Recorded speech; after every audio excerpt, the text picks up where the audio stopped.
ये कहानी एक पुरानी गली की है, जब किस्मत की लकीरें सच बोलने लगीं। सब कुछ सामान्य लग रहा था, लेकिन एक खौफनाक शमशान ने सच बदल दिया। क्या वो काली साधना की कोई शक्ति थी या सिर्फ एक डरावना और मायावी सपना? चलिए सुनते हैं तंत्र और रूहानी रहस्यों की अनसुनी दास्तान।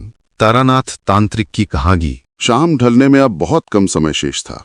मैं सड़क के किनारे पुरानी किताबों की उन छोटी छोटी दुकानों पर किताबें उलट पलट कर देख रहा था। तभी मेरा एक मित्र किशोरी सेन वहां आ पहुंचा और बड़े उत्साह से बोला, अरे भाई, यहाँ क्या कर रहे हो? चलो चलो, आज किसी पहुंचे हुए ज्योतिष से अपना हाथ दिखाकर आते हैं। क्या तुमने तारानाथ ज्योतिषी का नाम अब तक नहीं सुना? वे बड़े ही सिद्ध और पहुंचे हुए गुणी इंसान हैं। हाथ दिखाने और अपनी किस्मत की लकीरों को जानने का मुझे हमेशा से ही बड़ा चाव रहा है, पर सच कहूं तो आज तक मुझे कोई ऐसा काबिल ज्योतिषी नहीं मिला जिस पर मैं आंख मूंद कर भरोसा कर सकूं। मैंने संशय के साथ पूछा, इतने बड़े ज्योतिषी से तुम्हारा आखिर क्या मतलब है? क्या वे जो कुछ भी कहते हैं वो 100% सच होता है? क्या वे मेरा अतीत और वर्तमान बिल्कुल सटीक बता सकते हैं? रही बात भविष्य की, तो उन अनकही बातों पर मुझे वैसे भी जल्दी विश्वास नहीं होता। मेरा दोस्त किशोरी बोला, अरे भाई, तुम मेरे साथ चलो तो सही। तुम्हारी जेब में कुछ पैसे तो है ना? वे दक्षिणा के तौर पर बस 2 रुपये लेंगे। तुम उन्हें अपना हाथ दिखाकर तो देखो, खुद ही परख लेना कि वे सच बता पाते हैं या नहीं। पास ही एक संकरी सी तंग गली के भीतर एक मंजिला घर था, जिसकी बाहरी दीवार पर टिन के एक पुराने साइन बोर्ड पर लिखा था, तारानाथ ज्योतिर्विनाद। यहां हस्तरेखा देखी जाती है और कुंडली का गहन विचार किया जाता है। हम तंत्र शास्त्र के प्राचीन नियमों के अनुसार ग्रहों की शांति के लिए सिद्ध कवच तैयार करते हैं। आइए और खुद निर्णय कीजिए। हमारे पास बड़े बड़े राजा महाराजाओं के प्रशंसा पत्र मौजूद हैं, दक्षिणा केवल नाम मात्र की। मैं अपनी हंसी रोक ना पाया और व्यंग करते हुए बोला, ये आदमी तो मुझे पूरी तरह ढोंगी यानी बोगस नजर आ रहा है। भला जिस आदमी के इतने बड़े बड़े राजा महाराजा भक्त हों, क्या वे इस टूटे फूटे और खस्ता हाल घर में रहेगा? बाहर के दरवाजे पर जैसे ही हमने सांकल खटखटाई, भीतर से एक छोटे लड़के की तीखी आवाज आई, कौन है वहां? किशोरी ने ऊंचे स्वर में पूछा, क्या पंडित जी घर पर मौजूद हैं? भीतर से काफी देर तक कोई हलचल सुनाई नहीं दी और न ही कोई जवाब मिला। फिर अचानक दरवाजा थोड़ा सा खुला। एक छोटे से लड़के ने बाहर झांका और शक भरी नजरों से हमें ऊपर से नीचे तक देखते हुए पूछा, आप लोग कहां से आ रहे हैं और यहां किस लिए आए हैं? जब उसने हमारे आने का मकसद सुना तो वह बिना कुछ कहे फिर से घर के अंदर चला गया। इसके बाद काफी देर तक वहां फिर से सन्नाटा छा गया। मैंने किशोरी से कहा, भाई, मामला तो बिल्कुल साफ है। तुम्हारी ये सिद्ध ज्योतिषी जी शायद अपने लेनदारों के डर से दिन रात दरवाजा बंद करके छिपे रहते हैं। उन्होंने उस लड़के को सिर्फ ये देखने के लिए बाहर भेजा था कि हम कहीं कोई उधारी मांगने वाले तो नहीं हैं। अब जब उसे तसल्ली हो गई है, तब वो हमें अंदर बुलाने आएगा। मेरी बात बिल्कुल सच साबित हुई। थोड़ी ही देर बाद उस लड़के ने दरवाजा पूरा खोल दिया और कहा, आइए, आप लोग अंदर आ जाइए। हम एक छोटे से कमरे में बिछे हुए तख्त के ऊपर बैठ गए। कुछ ही पलों के बाद अंदर का दरवाजा धकेलकर एक वृद्ध सज्जन ने कमरे में प्रवेश किया। उन्हें देखते ही किशोरी फौरन अपनी जगह से खड़ा हो गया और हाथ जोड़कर बड़े आदर से प्रणाम करते हुए बोला, पंडित जी, आइए, विराजिए।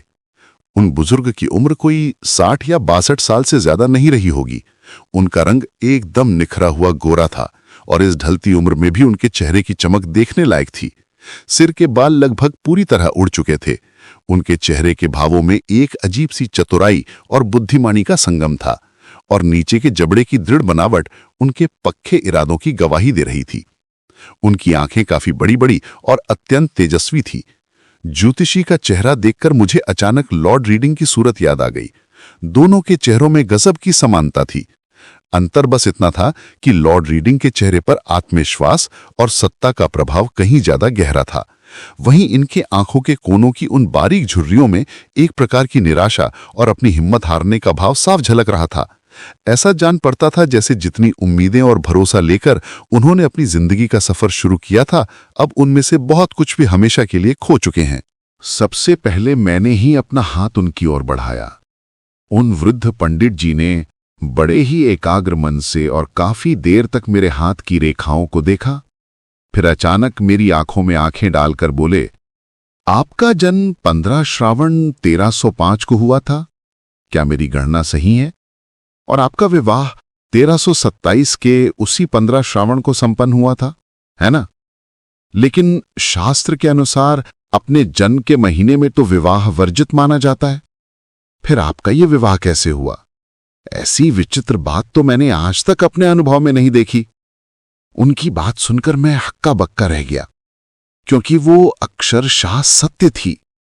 मुझे वो दिन और तारीख आज भी इसलिए याद थी क्योंकि मेरा जन्मदिन और विवाह का दिन एक ही होने की वजह से शादी के समय पंडितों और घर परिवार में काफी विवाद और प्रश्न खड़े हुए थे।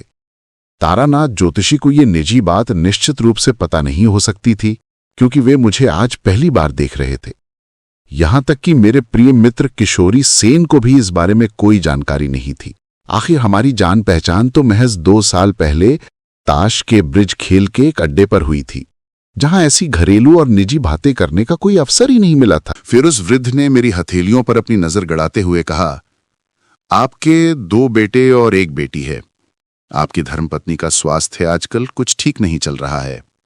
बचपन में आप एक बार या तो पेड़ से गिर पड़े थे या फिर किसी गहरे जल में डूबते डूबते बचे थे। कुल मिलाकर 13 साल की उम्र में आपके जीवन पर एक बहुत बड़ा प्राण घातक संकट यानी मृत्यु तुल्य फाड़ा आया था। उनकी हर एक बात बिल्कुल सटीक और सच थी। मैं मन ही मन सोचने लगा कि इस इंसान के पास वाकई कुछ अद्भुत शक्तियां और विज्ञान है। तभी अचानक तारानाथ ने मेरी आंखों में झांकते हुए कहा, आजकल आप एक बड़ी मानसिक पीड़ा से गुजर रहे हैं। हाल ही में आपको कुछ धन की हानि भी हुई है। वो पैसा अब आपको वापस नहीं मिलेगा, बल्कि आने वाले समय में कुछ और आर्थिक नुकसान के योग भी दिख रहे हैं। मैं एकदम हक्का बक्का होकर उनके चेहरे की ओर ताकने लगा। महज 2 दिन पहले की तो बात थी, जब कलुटोला स्ट्रीट के मोड़ पर ट्राम से उतरते समय मेरा वो चमड़े का बटुआ कहीं खो गया था, जिसमें 5 करारे नोट्स रखे हुए थे। शर्म और संकोच के मारे मैंने ये बात घर में या किसी दोस्त को नहीं बताई थी। मुझे लगा कि शायद तारानाथ थॉट रीडिंग यानी मन की बात पढ़ने की विज्ञान जानता है, पर वो ये कैसे कह रहा है कि अभी और नुकसान होने वाला है? ये बात मुझे किसी कोरी लफ्फाजी या झांसे जैसी लगी। खैर, वो जो भी हो, वो नाम हाथ देखने वाले ज्योतिषियों जैसा नहीं था, जो मरीज का मन रखने के लिए केवल मीठी मीठी और चिकनी चुपड़ी बातें ही करते हैं। उस दिन उन्होंने मेरे जीवन के बारे में और भी कई गहरी बातें साझा की। मेरे मन में उस विचित्र इंसान के प्रति एक गहरी श्रद्धा और सम्मान जाग उठा। अब मैं अक्सर उनके पास जाने लगा। ऐसा नहीं था कि मैं हर बार अपना हाथ दिखा नहीं जाता था, बल्कि मेरा वहां जाना ज्यादातर आत्मीय गप्पों और अड्डा जमाने के लिए होता था। उस व्यक्ति का इतिहास भी बड़ा ही अनोखा और रहस्यमयी था। बहुत कम उम्र से ही साधु संतों और सन्यासियों की टोली के साथ यहां वहां भटकते हुए उसकी भेंट एक अत्यंत शक्तिशाली तांत्रिक गुरु से हुई थी। वे गुरुदेव तंत्र शास्त्र के प्रकांड विद्वान और सिद्ध पुरुष थे। उनके सानिध्य में रहकर कुछ समय तक कठिन तंत्र साधना करने के फलस्वरूप तारानाथ को भी कुछ दैवीय शक्तियां और सिद्धियां प्राप्त हुई थीं। उन्हीं शक्तियों को लेकर वो कलकत्ता चलाया और अपनी उस गुरु प्रदत्त विद्या को एक व्यापार बनाकर उससे अपनी जीविका चलाने लगा। शेयर मार्केट, घुड़दौड़ और सट्टेबाजी जैसे मामलों में उसने अपनी शक्तियों का ऐसा चमत्कार दिखाया कि बहुत जल्द उसका नाम चारों तरफ फैल गया। आलम यह था कि शनिवार की सुबह बड़े बड़े मारवाड़ी सेठों की मोटर गाड़ियों की लंबी कतारों की वजह से उसके घरवाली वो संकरी गली पूरी तरह जाम हो जाया करती थी। उसके पास बेहिसाब पैसा आने लगा।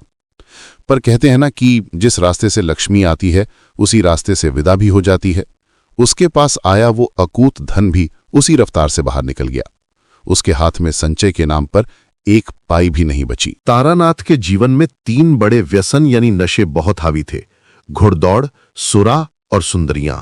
इन 3 देवताओं को प्रसन्न रखने की खातिर न जानी कितने ही बड़े बड़े रईसजादों ने अपनी धन दौलत की आहुति दे दी और सड़कों के फकीर बन गए। फिर तारानाथ तो महज एक साधारण सा ज्योतिष करने वाला ब्राह्मण था। शुरुआती सालों में उसने जितना भी धन कमाया था, अगले कुछ ही बरसों में वह कपूर की तरह हवा में उड़ गया। इसी बीच अपनी शक्तियों का गलत इस्तेमाल और दुरुपयोग करते करते उसकी वह सिद्धियां भी धीरे धीरे क्षीण होने लगीं। शक्तियों के जाते ही उसकी असली साख और उसका नाम पूरी तरह मिट्टी में मिल गया। फिर भी तारानाथ के चरित्र में धूर्तता, चालाकी और व्यापारिक फंदों जैसे गुणों की कोई कमी नहीं थी, जिसकी बदौलत वह आज भी अपनी थोड़ी बहुत साख बचाए रखने में सफल रहा है। लेकिन आज के समय में तारानाथ का ज्यादातर वक्त उन काबुली सूदखोरों को चकमा देने और उनसे पीछा छुड़ाने की तरकीबें सोचने में ही निकल जाता है। ऐसे में भला तंत्र या ज्योतिष की विद्वतापूर्ण चर्चा के लिए समय ही कहां बचता है। ये बात बिल्कुल सच है कि अपनी साख और शोहरत खोने के बाद तारानाथ को मेरे जैसा कोई गुणमुग्ध और समर्पित प्रशंसक पहले कभी नहीं मिला था। मुझे अपने पास पाकर जैसे उसका खोया हुआ आत्मविश्वास फिर से लौट आया है। इसी कारण मेरे और तारानाथ के बीच एक गहरा दोस्ताना और आत्मीय रिश्ता बन गया है। वे अक्सर मुझसे बड़े प्यार से कहता है, मैं तुम्हें यह सारा गुप्त विज्ञान सिखा दूंगा। मैं तुम्हें अपना उत्तराधिकारी और शिष्य बनाकर जाना चाहता हूं, ताकि दुनिया देख सके कि तारानाथ की शक्तियों में वाकई कोई दम था या नहीं। मुझे बरसों से कोई ऐसा सुपात्र व्यक्ति ही नहीं मिला जिसे मैं अपनी ये अनमोल धरोहर सौंप सकूं। एक दिन उसने मुझसे कहा, क्या तुम चंद्र दर्शन करना चाहते हो? चंद्र दर्शन की विद्या मैं तुम्हें सिखा दूंगा। अपनी दोनों हाथों की अंगुलियों से दोनों आंखों को बंद करके दबाए रखो और दोनों अंगूठों से कानों को जोर से भींचकर चित्त होकर लेट जाओ। अगर कुछ दिनों तक इसका नियमित अभ्यास करोगे तो तुम्हें चंद्र दर्शन होने लगेगा। तुम्हारी आंखों के सामने साक्षात पूर्ण चंद्र प्रकट हो जाएगा। ऊपर आसमान में चमकता हुआ पूरा चांद और नीचे एक पुराने पेड़ के तले बैठी हुई दो परियां। तुम उनसे जो भी पूछना चाहोगे वे परियां तुम्हें वही बता देंगी। जिसने सही तरीके से चंद्र दर्शन का अभ्यास सिद्ध कर लिया है, उसके लिए इस संसार में कुछ भी अनजाना नहीं रह जाता। अब मैं चंद्र दर्शन का अभ्यास करूं या ना करूं, पर तारानाथ के पास अक्सर जाया करता था। वो आदमी ऐसी अद्भुत और रहस्यमयी बातें बताता था जो आम रास्तों पर तो सुनने को मिलती ही नहीं थी, और हमारी रोजाना की हाड़ तोड़ मेहनत वाली जिंदगी के साथ भी उनका कोई मेल नहीं था। इस पृथ्वी पर ऐसी घटनाएं भी घट सकती हैं, ये तो मुझे पहले कभी पता ही नहीं था। एक दिन बरसात की ढलती दोपहर में मैं तारानाथ के यहां पहुंचा। तारानाथ कागज की एक पुरानी और पीली पड़ चुकी पोथी के पन्ने उलट पुलट कर देख रहा था। मुझे देखते ही वो चहक कर बोला, चलो आज बेले घाटा में एक बहुत पहुंचे हुए साधु आए हैं, उनसे मिलकर आते हैं। मैंने सुना है कि वे बहुत बड़े तांत्रिक हैं। तारानाथ का स्वभाव ही ऐसा था कि वो हमेशा सिद्ध साधु सन्यासियों की तलाश में भटकता रहता था। खास तौर पर अगर वो साधु तांत्रिक हो तो तारानाथ अपने सारे कामकाज छोड़कर दिन रात उसके पीछे लगा रहता था। हम बेलेघाटा पहुंचे। उन साधु की शक्तियों के प्रदर्शन के दौरान उन्होंने मुझसे कहा कि मैं किसी भी एक खुशबू का नाम लूं। मैंने जैसे ही बेल के फूल का नाम लिया, वे तुरंत बोले, क्या तुम्हारी जेब में रुमाल है? उसे निकाल कर देखो। मैंने जैसे ही अपनी जेब से रुमाल निकाला, देखा कि उसमें से बेल के फूलों की तीखी खुशबू भकभका रही थी। मैं उस साधु से कम 5-6 हाथ की दूरी पर बैठा था और मेरी जेब में किसी ने हाथ तक नहीं लगाया था। उस कमरे में मेरे, तारानाथ और साधु के अलावा और कोई चौथा शख्स मौजूद नहीं था। यहां तक कि उस रुमाल पर मेरा नाम भी लिखा हुआ था। इसलिए हाथ की सफाई या किसी धोखे की रत्ती भर भी संभावना नहीं थी। ऐसा नहीं था कि मुझे ये देखकर अचरज नहीं हुआ, पर मैंने मन ही मन सोचा कि अगर मान भी लिया जाए कि साधु बाबा ने अपनी तांत्रिक शक्ति की मदद से मेरे रुमाल में खुशबू पैदा कर दी है, फिर भी इतनी कठिन तंत्र साधना का अंतिम फल अगर महज 2 पैसे का इत्र बनाने जैसा ही हो, तो मैं ऐसी साधना को कोई अहमियत नहीं देता। आखिर इत्र तो बाजार में भी आसानी से खरीदा जा सकता है। वापस लौटते समय तारानाथ बोला, नहीं, उस आदमी ने असल में निम्न श्रेणी की तंत्र साधना की है। उसी के परिणाम स्वरूप उसे 1-2 मामूली शक्तियां हासिल हो गई हैं। पर सवाल यह है कि वैसी शक्ति भी उसे मिलती कैसे है? विज्ञान के नियमों के अनुसार अगर कृत्रिम इत्र तैयार करना हो तो भी उसके लिए न जाने कितने तामझाम और रसायनों की जरूरत पड़ती है। एक इंसान ने पल भर में दूर बैठे बैठे मेरे रुमाल में बेल के फूलों की खुशबू कैसे पहुंचा दी? इसके पीछे तो विज्ञान की एक बहुत बड़ी असंभवता छिपी हुई है। कॉन्टैक्ट एट ए डिस्टेंस यानी बिना संपर्क के प्रभाव डालने की बुनियादी समस्या ही इसमें उलझी हुई है। अगर इसे हिप्नोटिज्म भी मान लिया जाए तो साधु की इच्छा शक्ति मुझ पर केवल तभी तक प्रभावी रह सकती है जब तक मैं उसके सामने हूं। उसके सानिध्य से दूर जाने के बाद भी मुझ पर उस हिप्नोटिज्म का प्रभाव अगर बना हुआ है तो उस प्रभाव की जड़ में क्या है, यह भी तो अपने आप में एक बहुत गंभीर समस्या बन जाती है। मैं तारानाथ के साथ उसके घर आकर बैठ गया। तारानाथ बोला, तुम महज इतना देखकर ही हैरान हो गए, पर तुमने अभी तक कोई सच्चा और शक्तिशाली तांत्रिक देखा ही नहीं है। यह निम्न श्रेणी का तंत्र असल में एक तरह का इंद्रजाल है, जिसे तुम लोग ब्लैक मैजिक कहते हो। एक जमाना था जब मैंने भी इन चीजों का काफी अभ्यास किया था। वो इत्र की खुशबू तो कोई बड़ी बात नहीं है। मैंने तो ऐसे ऐसे भयानक तांत्रिक देखे हैं कि उनकी बातें सुनकर तुम्हें अपनी कानों पर विश्वास नहीं होगा। मैं एक ऐसे शख्स को जानता था जो जहर पीकर उसे हजम कर जाता था। कुछ समय पहले कलकत्ता में तुम लोगों ने भी ऐसे लोग देखे होंगे जो सल्फ्यूरिक एसिड और नाइट्रिक एसिड पीकर भी जिंदा बच गए और उनकी जीभ पर एक निशान तक नहीं पड़ा। ये सब महज निम्न कोटि के तंत्र चर्चा की शक्तियां हैं जो ब्लैक मैजिक के सिवा और कुछ नहीं है। मैंने तो इससे भी कहीं ज्यादा अद्भुत शक्तियों वाले तांत्रिक देखे हैं। क्या हुआ जानते हो? बचपन में हमारे बांकुड़ा जिले में एक बहुत ही नामी साधु हुआ करते थे। मेरी एक चाची ने उनसे दीक्षा ली थी, इसलिए वे अक्सर हमारे घर आया करते थे। वे हम बच्चों से बहुत स्नेह करते थे और जब भी घर आते हमें पास बिठाकर कहानियां सुनाने लगते। वे अक्सर हमसे कहते थे, दोनों आंखों के बीच भ्रिकुटी के मध्य में एक दिव्य ज्योति छिपी है, अगर उसे ध्यान से देखोगे तो जरूर देख पाओगे, बस अत्यंत एकाग्र मन से देखने का प्रयास करना। करीब 2-3 महीने के निरंतर अभ्यास के बाद एक दिन मुझे उस ज्योति के दर्शन हुए। मैंने मन ही मन सोचा, क्या ये भी उसी चंद्र दर्शन जैसी कोई विद्या है? मैंने जिज्ञासावश उनसे पूछा, महाराज वो ज्योति आखिर कैसी दिखती है? बिल्कुल नीली लौ की तरह। पहली बार मैंने उसे संध्या होने से कुछ देर पहले देखा था, घर के पीछे उस अमरूद के बागीचे में बैठकर। उन साधु के बताए अनुसार अपनी नाक के ऊपरी हिस्से पर करीब 1 घंटे तक टकटकी लगाए रहता था। हर दिन ऐसा कर पाना मुमकिन नहीं था, पर हफ्ते में 2-3 बार जरूर बैठता था। अभ्यास के 3 महीने बाद मुझे पहली बार उस दिव्य ज्योति के दर्शन हुए, एक नीली लपलपाती हुई लौ की तरह जो मेरे माथे के ठीक बीचों बीच अत्यंत स्थिर होकर जल रही थी। पहले दिन वो महज 1 मिनट के लिए दिखाई दी थी। इस तरह बचपन से ही मेरा झुकाव साधु सन्यासियों और योग साधना की ओर होने लगा। घर के कामकाजों में मेरा मन बिल्कुल नहीं लगता था।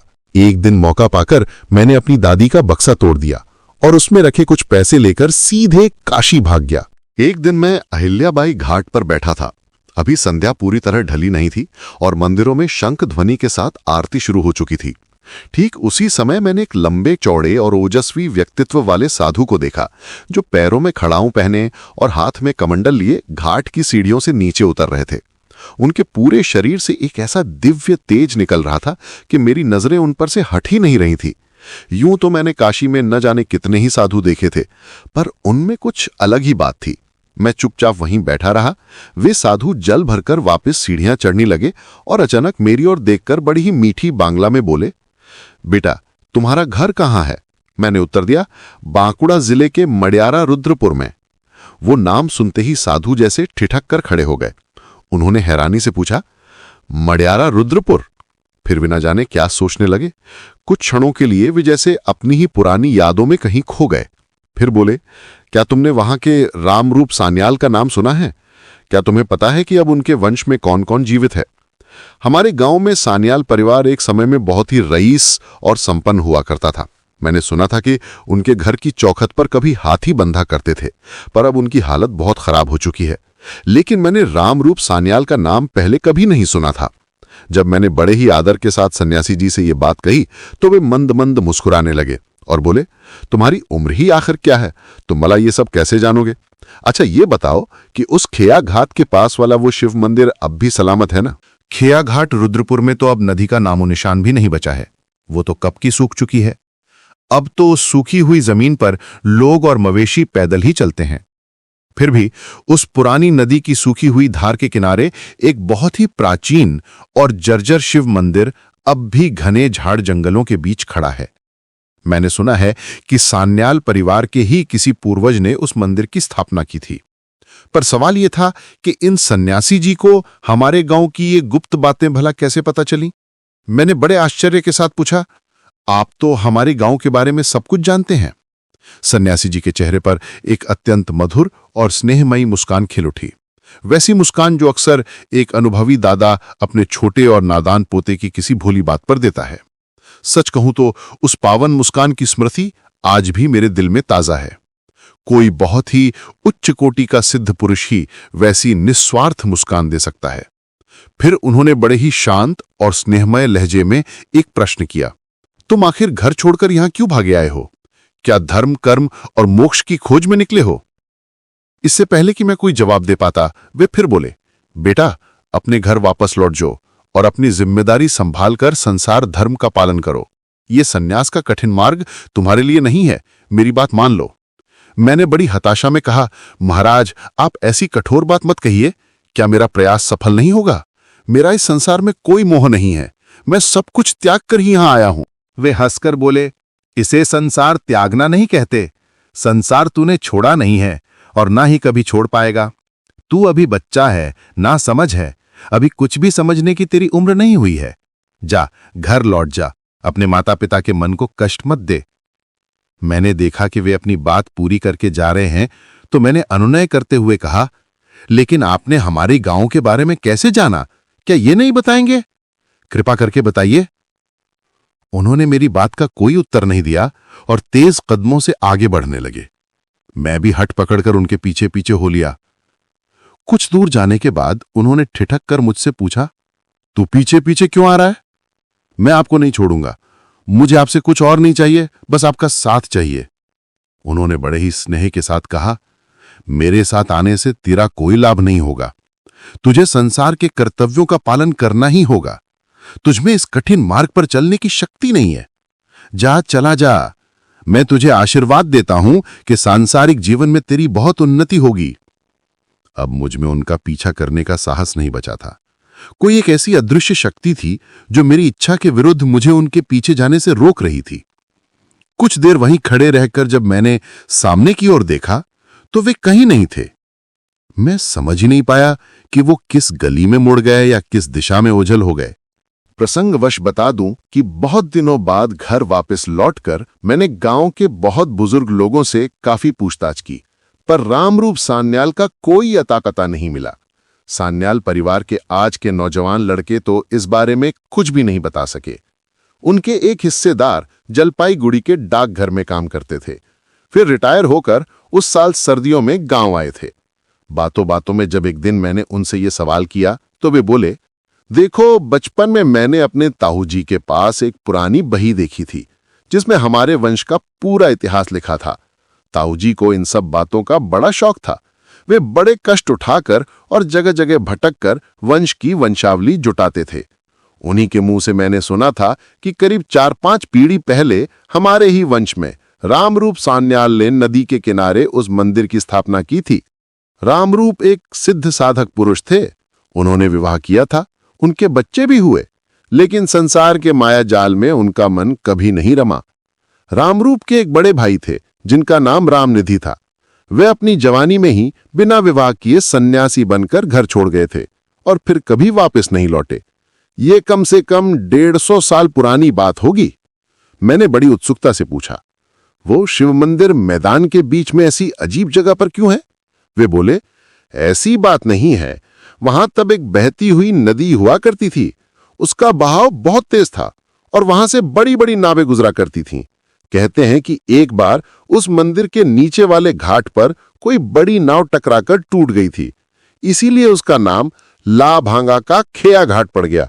मैं लगभग चीखते हुए बोल पड़ा, खेया घाट? वे बड़ी हैरानी से मेरी ओर देखने लगे और बोले, हाँ, मैंने ताऊजी के मुंह से यही सुना था। मेरे पिताजी भी यही बताते थे।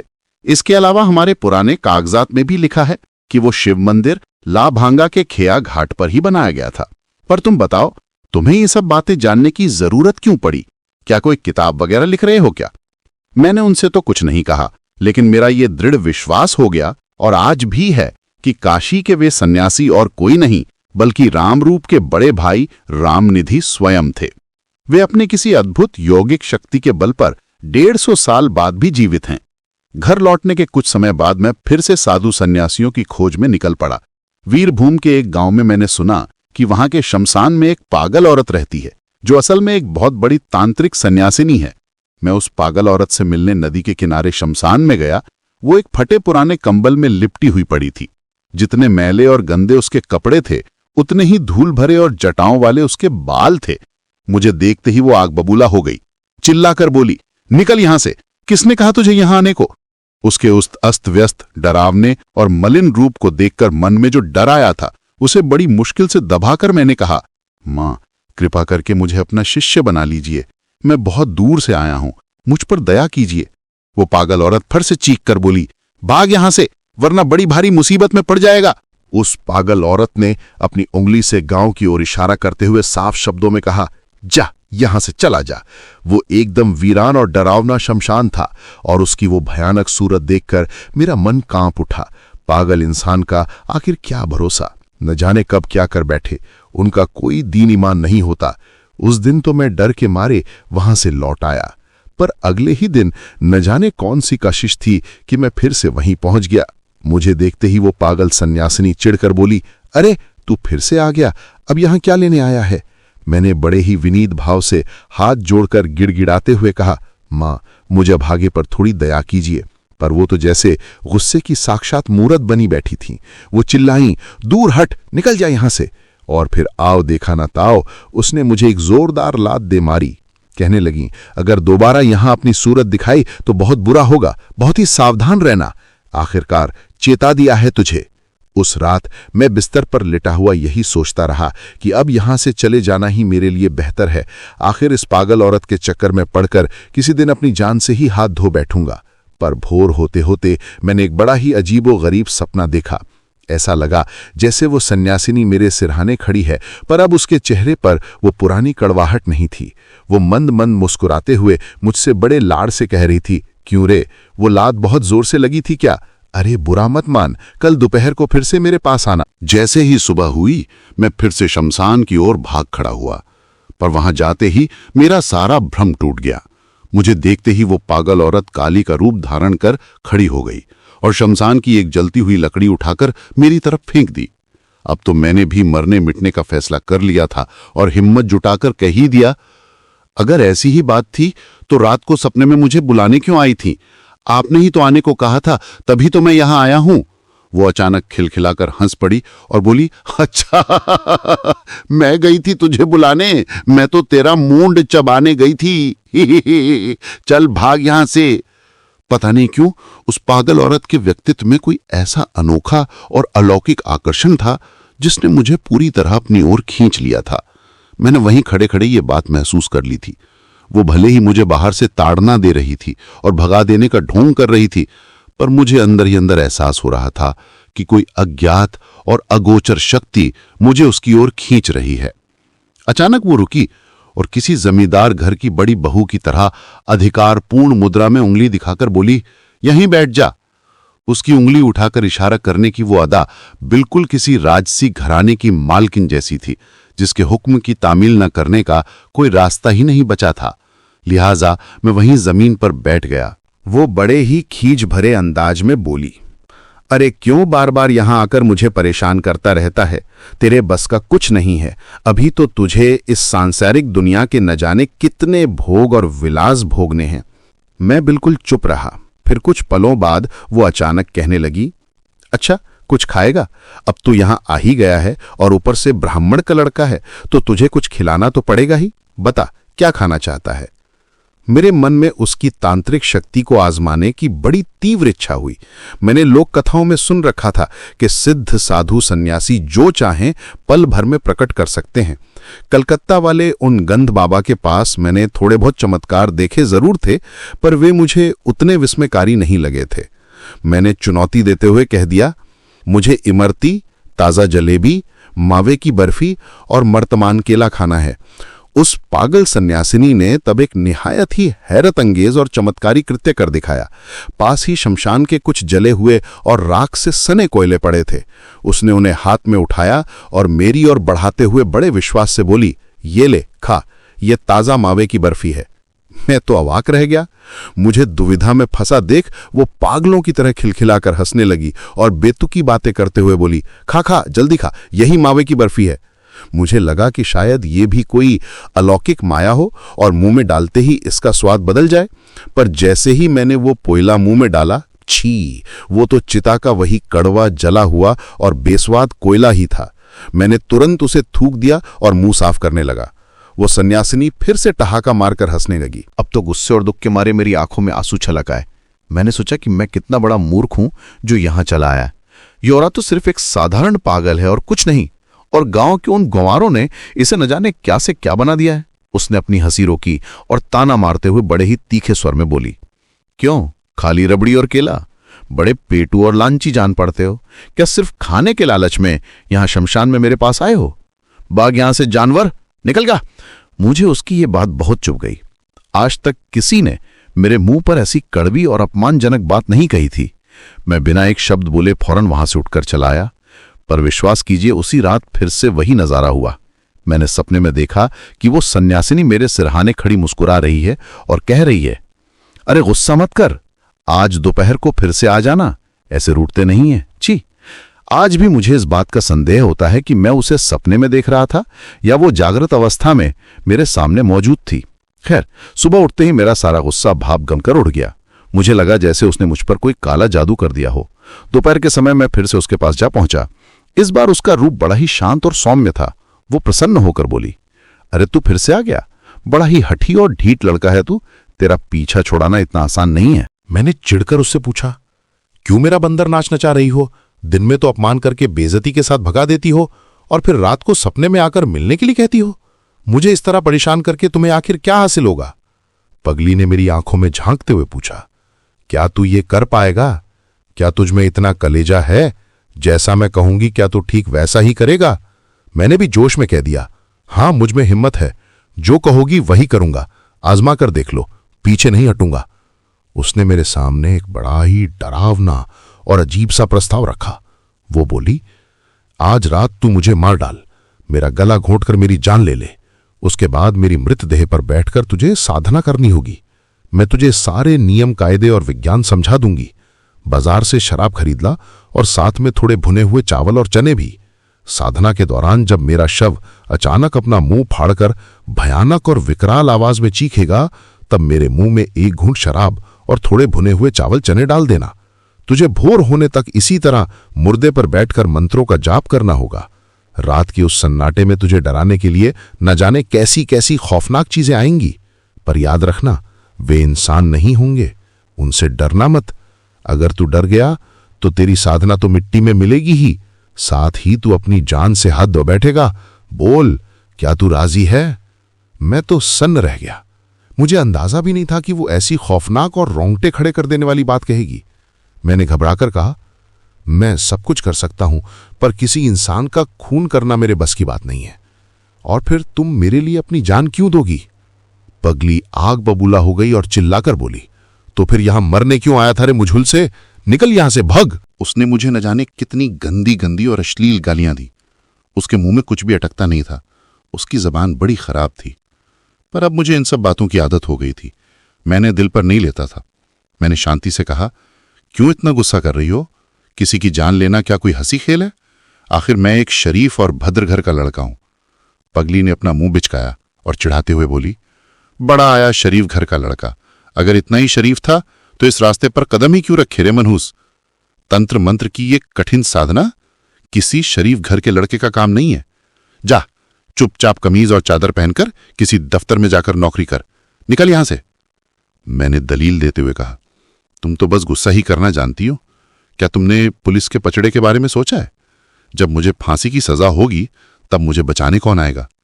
मेरे मन में फिर से संदेह होने लगा कि यह औरत निश्चित रूप से पागल है, पूरी तरह विक्षिप्त। इसके पास रहकर मैंने सिर्फ अपना वक्त बर्बाद किया है और कुछ नहीं।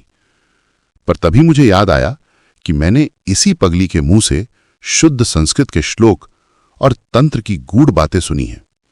कभी कभी वो ऐसी विद्वतापूर्ण बातें कहती थी कि उसे एक विदुषी यानी ज्ञानी महिला न समझना मुश्किल हो जाता। उसी दिन शाम के समय जब मैं दोबारा उसके पास गया तो वो काफी शांत और प्रसन्न लग रही थी। उसने खुद ही मुझे पास बुलाकर कहा, जब मुझे गुस्सा आता है तो मेरा खुद पर काबू नहीं रहता। दोपहर को मैंने तुझे न जाने क्या क्या भला बुरा कह दिया, उसका बुरा मत मानना। वैसे अच्छा ही हुआ कि तूने वो साधना नहीं की। वो निम्न तंत्र की साधना थी। उससे इंसान को कुछ मामूली और तुच्छ शक्तियां तो मिल जाती हैं, पर उससे ज्यादा कुछ हासिल नहीं होता। मैंने उत्सुकता से पूछा, वे शक्तियां आखिर कैसे मिलती हैं? पगली बताने लगी, इस धरती पर न जाने कितने ऐसे जीव और योनियां हैं जिन्हें हम अपनी इन नंगी आंखों से नहीं देख सकते। जब इंसान की मृत्यु होती है और वो देहहीन हो जाता है तब वो दिखाई नहीं देता, जिसे हम भूत प्रेत कहते हैं। इसके अलावा भी कई तरह के प्राणी हैं जिनकी बुद्धि तो इंसानों से कम है, पर उनकी शक्ति बहुत ज्यादा है। वे भी अदृश्य रहते हैं। तंत्रशास्त्र में उन्हें डाकिनी, शाकिनी जैसे नामों से जाना जाता है। वे कभी इंसान नहीं थे, बल्कि वे उसी लोक के प्राणी हैं जहां मरने के बाद इंसान जाता है। मुसलमान फकीर इन्हीं को जिन कहते हैं। इनमें अच्छे और बुरे दोनों तरह के जीव होते हैं। तंत्र साधना के बल पर इन्हें अपने वश में किया जा सकता है। फिर तुम उनसे जो भी कहोगे उन्हें वो करना ही पड़ेगा। उनके पास कोई दूसरा रास्ता नहीं होता। लेकिन इन शक्तियों के साथ खेलना खतरे से खाली नहीं है। अगर तुम जरा भी असावधान हुए तो वे तुम्हारी जान ले सकते हैं। मैं उसकी बातें बड़े ही विस्मय के साथ सुन रहा था। ऐसी रहस्यमयी बातें मैंने पहले कभी नहीं सुनी थी। ऐसी बातें किसी पागल के मुंह से ही शोभा देती थीं। और जिस जगह बैठकर मैं ये सब सुन रहा था, वहां का माहौल भी इन बातों के लिए बिल्कुल सटीक था। गांव का वो सुनसान और डरावना शमशान, इमली का वो विशाल पेड़ और दूसरी तरफ कतार से खड़े सेमल के पेड़, 2-4 दिन पुरानी किसी चिता की अज्जली लकड़ियां और राख, और पास ही पानी के किनारे पड़ा एक पुराना मिट्टी का घड़ा। दूर दूर तक किसी इंसान का नामो निशान नहीं था। अनजाने में ही मेरे शरीर में एक सिहरन सी दौड़ गई। पगली अब भी न जाने क्या क्या अजीब और अद्भुत बातें बताई जा रही थी। एक प्रकार की अपदेवता होती हैं। तंत्र शास्त्र में उन्हें हाकिनी कहा जाता है। वे अत्यंत भयानक और खौफनाक जीव हैं। उनकी बुद्धि इंसानों से बहुत कम होती है और दया माया या करुणा नाम की तो उनमें कोई चीज ही नहीं होती।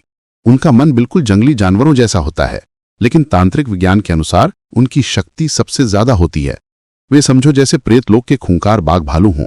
उनसे काम ज्यादा और जल्दी लिया जा सकता है। इसीलिए जिन तांत्रिकों में असीम दुस्साहस होता है, वे हाकिनी मंत्र सिद्ध करने की कठिन साधना करते हैं। अगर ये साधना सफल हो जाए तो बहुत अच्छा, लेकिन इसमें हर कदम पर जान जाने का खतरा बना रहता है। उनके साथ जब तब खेलना ठीक नहीं है। इसीलिए मैं तुम्हें बार बार मना करती हूं। तुम बात को गहराई से समझते नहीं हो, इसीलिए मुझ पर गुस्सा करते हो। मैं अपनी उत्सुकता को और अधिक नहीं रोक पाया और आखिरकार पूछ ही लिया, तो फिर सच सच बताओ, क्या तुम खुद हाकिनी मंत्र में सिद्ध हो? बिल्कुल सच कहना। वो पगली बिल्कुल खामोश रही। उसने कोई जवाब नहीं दिया। मैंने उससे फिर दोबारा कोई सवाल नहीं किया, क्योंकि मैं समझ गया था कि ये पगली इस बारे में कुछ भी नहीं बताएगी। लेकिन अब मेरे मन में इस बात को लेकर कोई शक बाकी नहीं रह गया था कि वो कोई साधारण स्त्री नहीं है। अगले दिन गांव के लोगों ने मुझे उस पगली के बारे में न जाने कितनी डरावनी बातें बताईं। वे बड़े ही चिंतित होकर बोले, मिशाई, आप वहां इतनी बार मत जाया कीजिए। वो पगली बड़ी भयानक औरत है। उसके पास ऐसी अदृश्य और काली शक्तियां हैं कि वो आपका सर्वनाश कर सकती है। उसे ज्यादा मत छेड़िए। गांव का कोई भी इंसान उसके पास फटकने की हिम्मत तक नहीं करता। आप ठहरे परदेसी आदमी, कहीं आखिर में अपनी जान से हाथ न धो बैठें। मैंने मन ही मन सोचा, वो मेरा क्या बिगाड़ लेगी? जो करना था वो तो कर चुकी है। पर सच तो ये था कि उसके पास न जाकर रहने की शक्ति अब मुझ में नहीं बची थी। मैं उसके रहस्यों की ओर खींचा चला जा रहा था। उसके बाद एक दिन जो हुआ, उस पर आप शायद विश्वास नहीं करेंगे। एक दिन शाम ढलने के बाद मैं फिर से उस पगली के पास गया, पर मैं बड़ी ही सावधानी से दबे पांव गया था ताकि उसे मेरे आने की आहट न मिले। उस पुराने बरगद के पेड़ के नीचे पहुंचकर मैं एकदम अवाक खड़ा रह गया। उस बरगद के नीचे वो मैली कुचैली पगली नहीं बैठी थी, बल्कि उसकी जगह एक 16 साल की अत्यंत सुंदर जवान लड़की पेड़ के तने से टेक लगाकर सामने की ओर एकटक निहार रही थी। ये मेरी आंखों का कोई धोखा नहीं था मेशाई। उस वक्त मेरी उम्र कम थी और मेरी आंखों के सामने धुंधला छाने का तो सवाल ही नहीं उठता था। मैंने उसे साफ साफ अपनी आंखों से देखा था।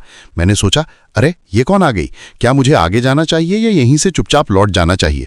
बड़ी झिझक के साथ 2-4 कदम आगे बढ़कर मैंने धीमे स्वर में पूछा, माँ, वे कहाँ चली गईं जो यहां रहा करती थीं? उस लड़की ने मुस्कुराते हुए पलटकर पूछा, कौन? वही जो यहां रहा करती थी।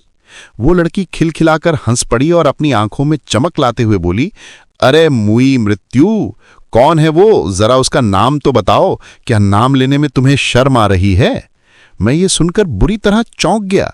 ये तो वही पगली थी, वही हंसी, वही बात करने का अनोखा और तीखा अंदाज। उस 16 साल की रूपसी कन्या के भीतर वही पगली छिपी हुई थी। वो एक बड़ा ही विचित्र और अद्भुत नजारा था। अंदर वही जानी पहचानी पगली और बाहर एक बिल्कुल अनजानी रूपवती जवान लड़की। वो लड़की हंसते हंसते जैसे दोहरी हुई जा रही थी। वो बड़ी ही चंचलता के साथ कहने लगी, आओ ना, यहां मेरे पास आकर बैठो। इतनी शर्म किस बात की?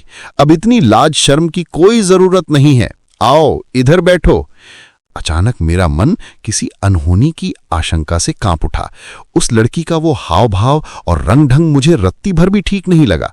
साथ ही मेरा ये विश्वास और भी पक्का हो गया कि ये पगली ही है जो मुझे किसी भारी मुसीबत में फंसाने की फिराक में है। मैं अपनी जान बचाकर वापस भाग ही रहा था कि तभी उस जानी पहचानी आवाज को सुनकर मेरे बढ़ते कदम अचानक ठिठक गए। मैंने मुड़कर देखा कि उस पुराने बरगद के पेड़ के नीचे वही पगली बैठी थी। वहां आसपास दूर दूर तक और कोई दूसरा इंसान मौजूद नहीं था। मेरे मन का खौफ अब तक पूरी तरह मिटा नहीं था।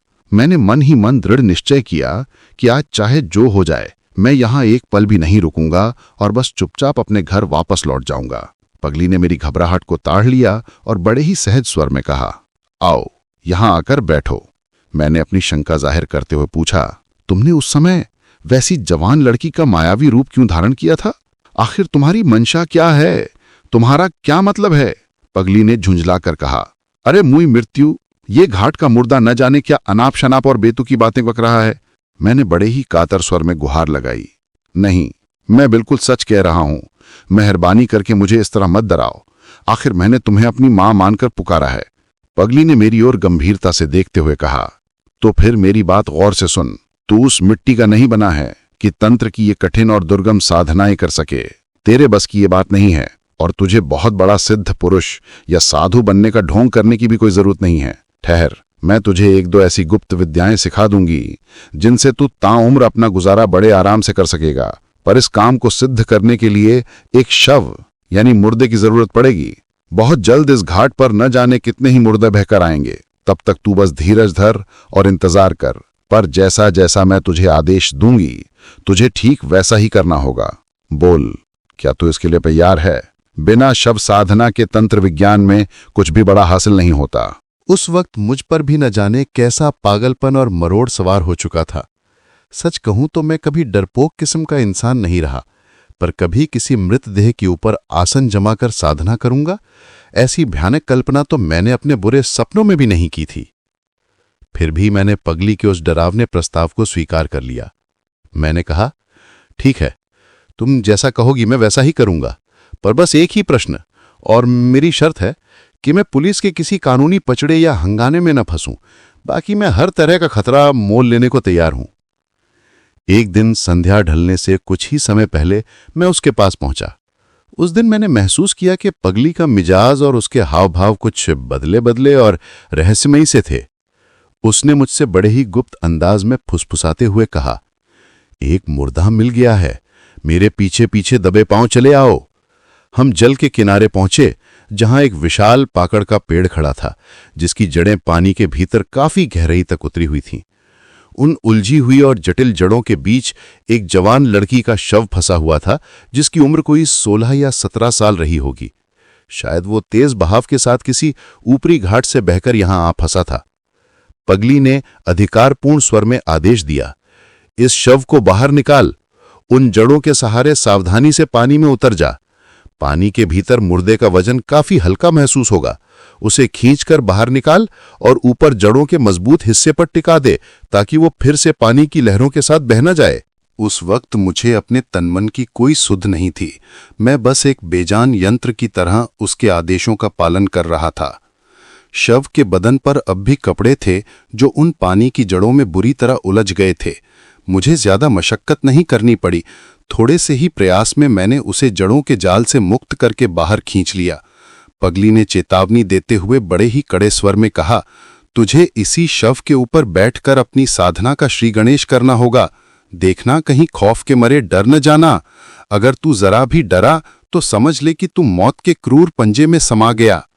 तभी अचानक मेरी नजर उस मृत देह के ठंडे चेहरे पर पड़े और मैं हैरत और दहशत के मारे बुरी तरह चीख पड़ा। ये तो बिल्कुल वही चेहरा था, वही 16 साल की मायावी और रूपसी कन्या जिसे मैंने उस दिन देखा था। वही आंखें, वही नैन नक्श, रत्ती भर का भी कोई फर्क नहीं था। पगली ने मुझे बुरी तरह डांटते हुए कहा, अरे ओ आफत, तू इस तरह पागलों की तरह बेमतलब चीख क्यों रहा है?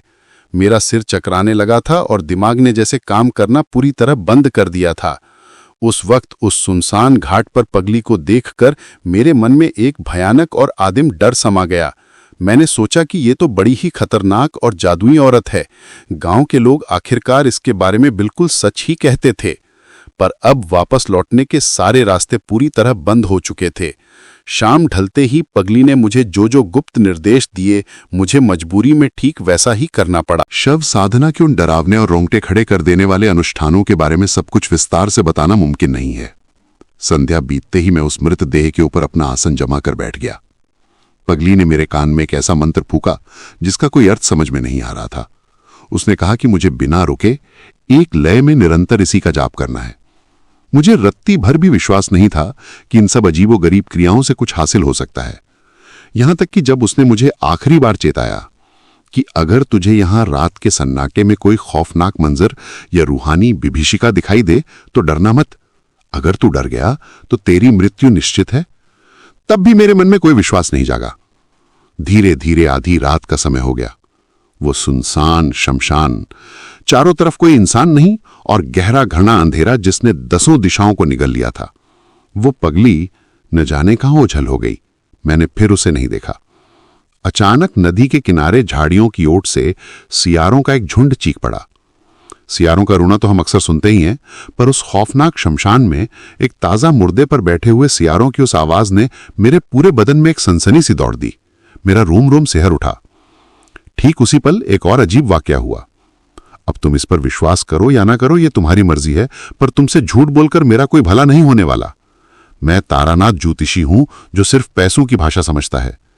तुम मुझे एक पाई भी नहीं दोगे, फिर भला मैं तुमसे झूठ क्यों बोलूंगा? जैसे ही सियार रोए, मुझे ऐसा लगा मानो शमशान के नीचे बहती नदी के पानी से निकलकर न जाने कितनी वधुएं ऊपर आ रही हैं।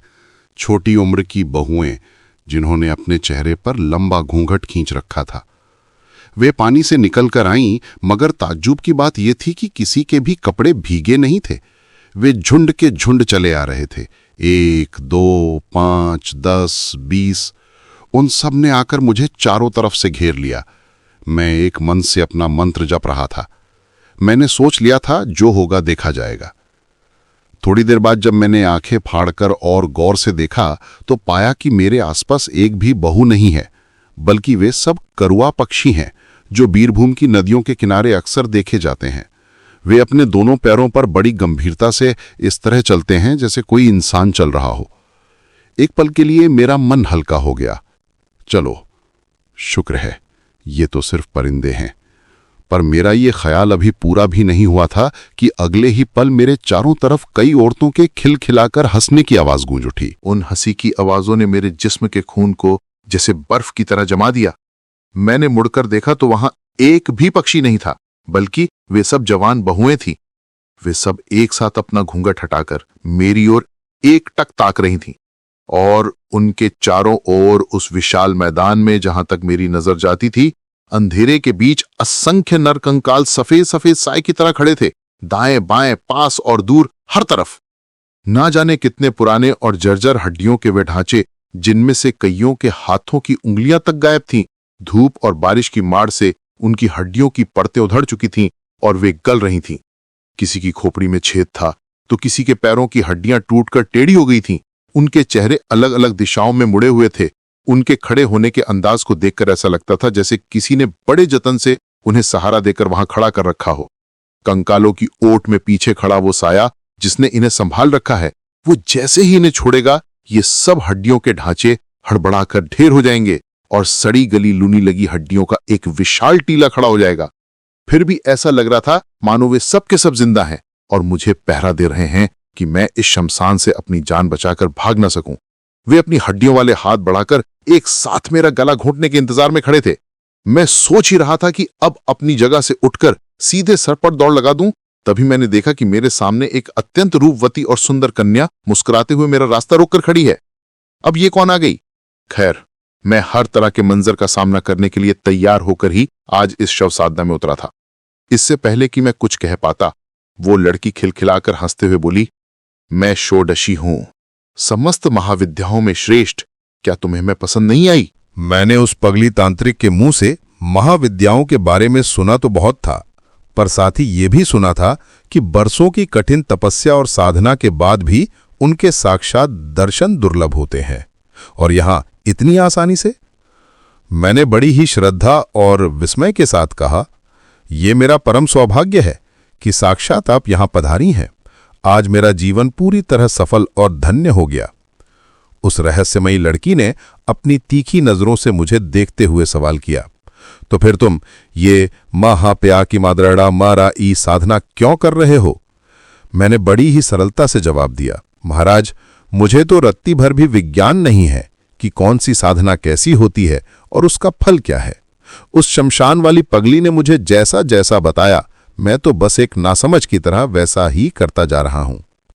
वो लड़की गंभीर होकर बोली, ठीक है, फिर मेरी बात मान और ये महाडामरी साधना अभी के अभी त्याग दे। उस मंत्र का जाप करना तुरंत बंद कर दे। जब मैंने स्वयं तुझे दर्शन दे दिए हैं, तो अब तुझे और किसी सिद्धि या चीज की दरकार नहीं है। तूने शायद महाडामरी भैरवी के उस अत्यंत विकराल और खौफनाक रूप को कभी देखा नहीं है। उसकी भयानकता देखकर तेरे कलेजे के टुकड़े हो जाएंगे और तू डर के मारे मर जाएगा। छोड़ दे ये मंत्र। मैंने थोड़ी हिम्मत जुटाई और बड़े ही कौतूहल के साथ पूछा, मैंने तो सुना है कि बड़ी कठिन और दुर्गम साधनाएं करके आप जैसी दिव्य शक्तियों का आह्वान करना पड़ता है, फिर आपने इतनी सरलता और सहजता से मुझ जैसे साधारण मनुष्य को दर्शन क्यों दिए? उसने मुस्कुराते हुए पलटकर पूछा, क्या तुझे मुझ पर कोई संदेह हो रहा है? मुझे रह रहकर यह एहसास हो रहा था कि यह चेहरा मैंने पहले कहीं जरूर देखा है, पर उस वक्त डर और हैरानी के कारण मेरा दिमाग पूरी तरह शून्य पड़ गया था। मैं कुछ भी याद नहीं कर पा रहा था। मैंने कहा, संदेह नहीं है मां, पर मैं बहुत ज्यादा हैरान और चकित हूं। मैं तो ये भी नहीं जानता कि आप आखिर कौन हैं। अगर मुझसे कोई भूल चूक या अपराध हो गया हो तो मुझे ना समझ कर क्षमा कीजिए, पर क्या मुझे मेरे इस प्रश्न का जवाब मिल पाएगा कि? उस बालिका ने रहस्यमयी आवाज में उत्तर दिया, तुम महाडामरी को नहीं जानते और मुझे भी नहीं पहचानते, तो फिर अब पहचान कर फायदा भी क्या? तुम पूछ रहे हो ना कि मैं यहां क्यों आई? क्या तुमने तंत्र शास्त्र के उस गुप्त दिव्योग मार्ग के बारे में कभी नहीं सुना? पाखंडियों और अधर्मियों के दलन के लिए हम इसी अगोचर और गुप्त मार्ग से धरती पर उतरती हैं। तुम्हारे जपे हुए उन मंत्रों की गूंज से उस दिव्योग पथ पर एक हलचल और पुकार उठी थी। इसीलिए मैं खिंची चली आई कि देखूं आखिर पुकारने वाला कौन है। मुझे उसकी एक गूढ़ और दार्शनिक बात ठीक से समझ नहीं आई। मैंने दबी जबान और कांपते हुए स्वर में पूछा, तो क्या मैं वाकई इतना बड़ा पाखंडी और पापी हूं? वो लड़की अचानक खिलखिला चोटी हिलाकर हंस पड़ी। वो बड़ी ही चंचलता के साथ बोली, तुम्हारी खातिर तो मैं इस गुप्त संप्रदाय और तंत्र की पवित्र परंपरा की रक्षा के लिए आई हूं। भला इतना डरने की क्या बात है? वो आगे बोली, क्या मैंने ही तुझे शमशान में लात नहीं मारी थी? क्या मैंने ही शमशान की वो जलती हुई अज्जली लकड़ी तुझ पर फेंक कर नहीं मारी थी? क्या तुझे वाकई ऐसा लगता है कि बिना तेरी इतनी कठिन और कड़वी परीक्षा लिए मैं तुझे साधना के ये गुप्त नियम कायदे बता देती? मैं ये सुनकर सन्न रह गया और काठ सा खड़ा रहा। मेरी समझ में कुछ नहीं आ रहा था कि वो आखिर क्या कह रही है और उसका मुझसे क्या नाता है। उस लड़की ने फिर से चेतावनी देते हुए कहा, लेकिन मेरी ये बात गांठ बांध ले, महाडामरी का रूप अत्यंत डरावना और भयंकर है, और जिस तरह तू डरपोक किस्म का इंसान है, तू उसे बिल्कुल झेल नहीं पाएगा। इसलिए उस साधना को अभी इसी वक्त त्याग दे। मैंने हाथ जोड़कर कहा, जब आपने कह दिया तो मैंने उसे हमेशा के लिए छोड़ दिया। उसने पूछा, क्या तूने मुझे पक्का वचन दिया? हाँ मां, मैंने वचन दिया। जैसे ही मैंने ये वचन दिया, उसी क्षण मेरी नजर अनायास ही उस मृतदेह यानी लाश पर पड़ी जिस पर मैं आसन जमाकर बैठा था। उसे देखते ही डर और विस्मय के मारे मेरे पूरे बदन में एक ठंडी सिहरन दौड़ गई और रोंगटे खड़े हो गए। उस मृतदेह के चेहरे और सामने खड़ी उस 16 साल की रूपसी कन्या के चेहरे में रत्ती भर का भी अंतर नहीं था। बिल्कुल वही तीखे नैन नक्श, वही गोरी रंगत और वही कमसिन उम्र। वो लड़की एक व्यंग भरी और बड़ी ही तीखी मुस्कान के साथ बोली, इतनी हैरत और ताज्जुब से क्या देख रहा है रे? मैंने उसकी बात का कोई जवाब नहीं दिया। पिछले कुछ समय से मेरे मन में एक बहुत गहरा संदेह घर कर रहा था। मैंने वही शक अपनी जबान पर लाते हुए सीधे पूछ ही लिया, आखिर सच सच बताइए कि कौन है आप? क्या आप ही उस शमशान की वो भयानक और डरावनी पागल औरत भी है? एक अत्यंत विकराल, पैशाचिक और व्यंग से भरी अट्टहास ने रात के उस गहरे स्याह अंधेरे को चीरते हुए जैसे उसके टुकड़े टुकड़े कर दिए। उसी क्षण पूरे शमशान के मैदान में यहां वहां बिखरे हुए नरकंकाल अपनी सड़ चुकी हड्डियों वाले हाथों से तालियां पीटते हुए, अजीबोगरीब ढंग से झूमते हुए एक उन्मत्त और रोंगटे खड़े कर देने वाला नृत्य करने लगे। उस खौफनाक नाच के वेग से वे कंकाल बीच बीच में टूटकर गिरने लगे। किसी कंकाल का हाथ खिसक कर गिर गया तो किसी की रीढ़ की हड्डी अलग हो गई, किसी के माथे की हड्डी तो किसी के सीने की पसलियां बिखर गईं। पर उनके नाचने के जुनून में रत्ती भर भी कमी नहीं आई। देखते ही देखते वहां हड्डियों का एक विशाल ढेर ऊंचा होता गया और उन हड्डियों के आपस में टकराने से वो विभत्स ठक ठक की आवाज गूंजने लगी, जिसे सुनकर किसी भी इंसान का हृदय कांप उठे। तभी अचानक आसमान का एक सिरा किसी पुराने कागज की तरह सिमट कर गोल हो गया और उस फटे हुए सुराख से एक खौफनाक सूरत वाली औरत पागलों की तरह अपने बाल बिखेरे अस्त व्यस्त वेशभूषा में नीचे उतरती हुई दिखाई दी। उसी पल चारों ओर फैले घने जंगलों से सियारों का झुंड फिर से एक साथ रो पड़ा। पूरा परिवेश किसी सड़े हुए मुर्दे की अत्यंत घृणित और असहनीय बदबू से भर गया। पीछे की ओर पूरा आसमान किसी धधकती आग की तरह सुर्ख लाल बादलों से घिर गया और उस काली रात की भयावहता के बीच उन बादलों के नीचे चील और गिद्ध मंडराने लगे। सियारों की वो रूह कपा देने वाली चीखें और उन कंकालों की हड्डियों के आपस में टकराने की उस खौफनाक आवाज के अलावा उस प्रलयंकारी रात में मानो सारा ब्रह्मांड मौन हो गया था। पूरी सृष्टि जैसे किसी गहरे सदमे में सुन्न पड़ गई थी। दहशत के मारे मेरा पूरा शरीर थर थर कांपने लगा। वो पिशाचिनी सीधे मेरी ही ओर झपटती हुई आ रही थी। उसकी आग की भट्टी जैसी जलती हुई दोनों आंखों में नफरत, क्रूरता और मजाक का एक विचित्र मेल था। उसकी वो निगाहें कितनी जहरीली और भयानक थीं। वो लाशों की सड़ांध, सियारों का वो करुण रुदन और वो आग जैसा सुर्ख आसमान, सब उस पिशाचिनी की उस खूंखार नजरों के साथ जैसे एक ही मकसद के लिए जुड़ गए थे। वे सब मिलकर बड़ी ही बेरहमी से मेरी हत्या करना चाहते थे। जिस मृत देह यानी शव के ऊपर मैं आसन जमा कर बैठा था, अचानक वो मुर्दा चीख चीख कर रोने लगा और बड़े ही कातर स्वर में बोला, मुझे बचाओ, मुझे इस नरक से आजाद करो। हर रात यहां यही खौफनाक मंजर दोहराया जाता है।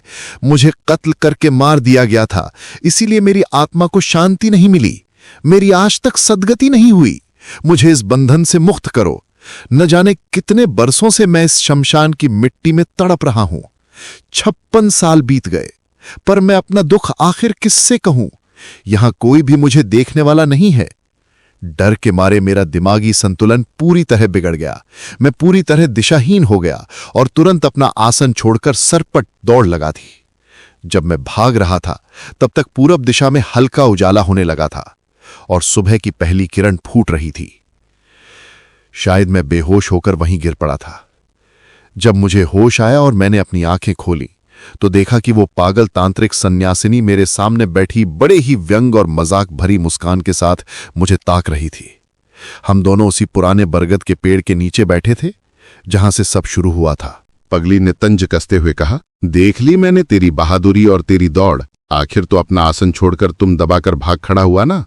मेरा शरीर अब भी सुन्न पड़ा था और उसमें एक अजीब सी झुनझुनी महसूस हो रही थी। मैंने कांपते हुए कहा, लेकिन मां, मैंने उन सब भयानक दृश्यों को अपनी आंखों से देखा है। तुम जिस षोडशी महाविद्या की बात करती थी, साक्षात वहीं यहां पधारी थी। पगली ने अपना मुंह दबाकर हंसते हुए कहा, अरे ओ मूर्ख, तू उस षोडशी का रूप देखकर ही अपना मंत्र जाप छोड़ बैठा। धिक्कार है तुझ पर। वह सब तो उन हाकिनियों की माया थी। वे साधना के मार्ग में विघ्न डालने के लिए अक्सर ऐसे रूप धारण करती हैं। तू असली षोडशी को नहीं जानता। श्री षोडशी तो साक्षात ब्रह्मशक्ति का प्रतीक है। एवं देवी त्रियक्षरी तू महाषोडशी सुंदरी। बिना कहादी साधना के वे कभी प्रकट नहीं होती। वह तो उच्च स्तर के तंत्र की गुप्त साधना है।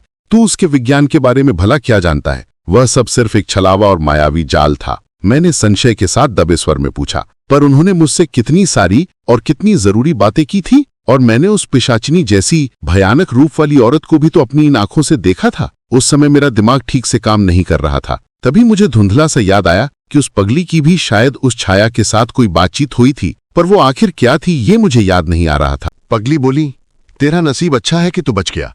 अंत में तूने जिस विकराल और डरावने रूप वाली स्त्री को देखा था, वे स्वयं महाडामरी महाभैरवी थीं, पर तू उनका वो प्रचंड तेज और प्रताप सहन नहीं कर सका। आखिर तू अपना आसन छोड़कर पीठ दिखाकर भागा ही क्यों? अचानक वो पगली ठहाका मारकर हंस पड़ी और बोली, अरे ओ मुंह झुल से बंदर, तू साक्षात भैरवियों के दर्शन करेगा।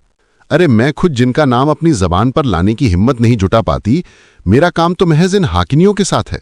ओ कलमुहे, मैंने तो तुझे अपनी आंखों का धोखा यानी भेल की दिखाई थी। तू तो हर पल मेरे सामने इसी बरगद के नीचे बैठा था। भला तू कहाँ गया था? कैसी सुबह? तुझे क्या लगा कि तू पूरी रात साधना करके अपना आसन छोड़कर भाग रहा है? अरे पगले, अभी तो बस शाम ही हुई है। मैं हक्का बक्का रह गया। वो पगली कितनी खौफनाक और रहस्यमयी औरत थी। सचमुच अभी तो बस सूरज ढल ही रहा था और शाम का धुंधला का छा रहा था। मुझे अपनी सारी बातें याद आने लगी। मैं ठीक शाम के 6 बजे यहां पहुंचा था। आषाढ़ के महीने के वे लंबे दिन थे।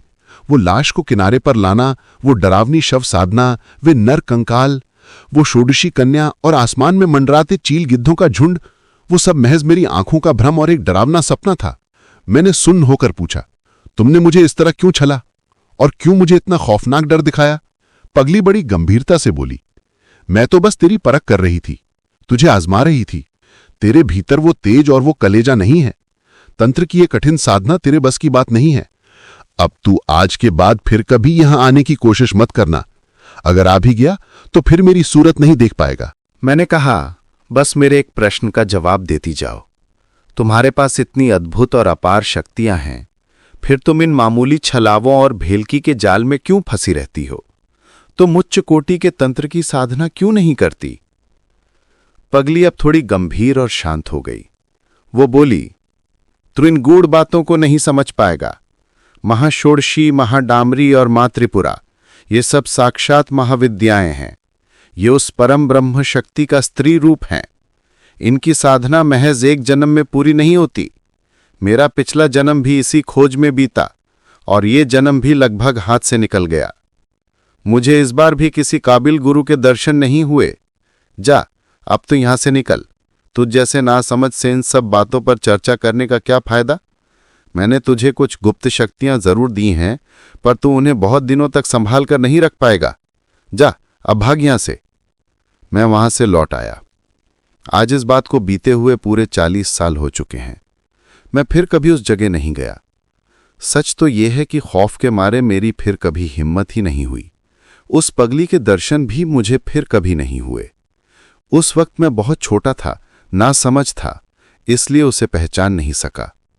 पर आज मुझे एहसास होता है कि वो पगली कोई साधारण औरत नहीं थी। दुनिया में उसका अपना कोई नहीं था। पर आखिर क्यों? वो दुनिया की नजरों से ओझल रहने के लिए पागल होने का ढोंग रचाकर उम्र भर शमशानों की धूल छानती रही। ये तुम और मैं जैसे मामूली इंसान कभी नहीं समझ पाएंगे। खैर, उन सब पुरानी बातों को छोड़ो। उस पगली ने मुझे जो शक्तियां दी थीं, मैं उन्हें संभाल कर नहीं रख पाया। उसने बिल्कुल सच कहा था। मेरे मन में धन दौलत का लालच और लालसा घर कर गई थी। उसी की भेंट चढ़ गई वे सारी सिद्धियां। बस वो चंद्र दर्शन आज भी मैं कर सकता हूं। क्या तुम चंद्र दर्शन करना चाहते हो? आओ, मैं तुम्हें इसका विज्ञान समझा देता हूं। अपने दोनों हाथों के अंगूठों से मैंने देख लिया था कि जब तक मैं यहां बैठा हूं, तारानाथ की ये बातें रुकने वाली नहीं हैं। मैं अपनी जगह से उठ खड़ा हुआ। दोपहर के 12 बज रहे थे। फिलहाल चंद्र दर्शन से भी कहीं ज्यादा जरूरी और अहम काम मेरे इंतजार में थे। क्या आप मुझसे ये पूछ रहे हैं कि क्या मैंने तारानाथ की उन बातों पर विश्वास किया? इस प्रश्न का जवाब मैं आपको कभी नहीं दूंगा। समाप्त।